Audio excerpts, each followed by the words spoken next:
ఇవాళ spot reporting తప్పనిసరిగా చేయాలనిపించింది. ఎందుకంటే సొంత ఊరికి జరుగుతున్నటువంటి దారుణమైనటువంటి పరిస్థితికి సంబంధించి చూస్తే కనబడుతుంది.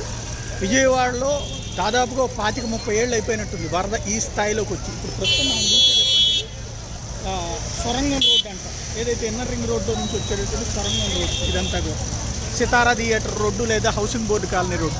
ఇప్పుడు ప్రస్తుతం ఇటు చూస్తున్నటువంటిది అయితే కనుక వరద లేబర్ కాలనీలోకి వచ్చినటువంటి వరద. అంటే లెఫ్ట్ ఇంతవరకు కూడా వరదలు ఎప్పుడూ కూడా ఈ రూట్లో వస్తాయి. ఇదివరకు గతంలో బుడమేరు కట్టదగినప్పుడు ఇటుపక్క రూట్లోకి వస్తాయి. ఇప్పుడు మనం చూస్తున్నటువంటి ఆ రూట్లో, కానీ ఫస్ట్ టైం ఇటుపక్కకి వరద వచ్చింది. ఇదివరకు నీళ్లు నిలబట్టడం చూసాం, కానీ వరద అంటే అట్టించిటికి ఎదురుతన్నిందనమాట వరద. అంటే ఓవరాల్గా చూసుకుంటే వరద అనేటటువంటి ప్రాంతం, ఈ ప్రాంతం అంతా మునిగిపోవడం అన్నటువంటిది ఇదివరకు ఇప్పుడు మనం చూస్తుంది ఆ సితారా థియేటర్ ఏరియా. అది సితారా థియేటర్ ఒకప్పుడు, ఇప్పుడు అది మాల్ కింద ఉన్నట్టుంది. ఆ పక్కన ఉన్నటువంటి వరద అంతా కూడా కనబడుతుంది. అట్లాగే రోడ్డు మీద ఎక్కడికక్కడ ట్రాఫిక్ నిలబడిపోయినటువంటి పరిస్థితి. ఇక్కడ డిపో ఉంటుంది, విద్యాధరపురం డిపో. ఈ పరిస్థితి అన్నది ఆఫ్టర్ లాంగ్ టైం అనాల 30 ఏళ్ళ దాకా అసలు ఇటు పక్కన అయితే ఎప్పుడు కూడా వరద వచ్చిన పాప అనుకోలేదు. ఊర్లు మునిగిపోతుంది. ఎందుకు వస్తున్న ఈ నీళ్ళు అనేది కూడా ప్రజలకు ఎవరికి తెలియనటువంటి పరిస్థితిలో ఉంది. ఎక్కడికక్కడ వాహనాలు నాశనం అయిపోయి కనబడుతుంది.